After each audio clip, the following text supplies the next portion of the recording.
Sikapin mong sagutin ang isang misteryo, ito ay isang palaisipan, pag nasagot mo ito, isa kang henyo.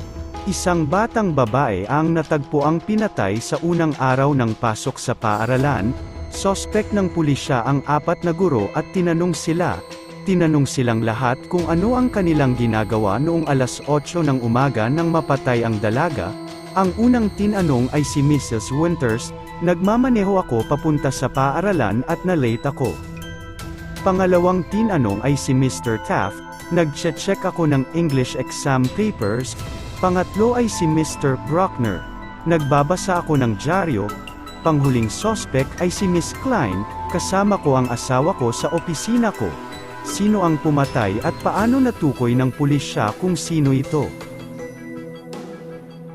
Ano ang buhay na walang hininga, at malamig na gaya ng patay, hindi nauuhaw, ngunit laging umiinom?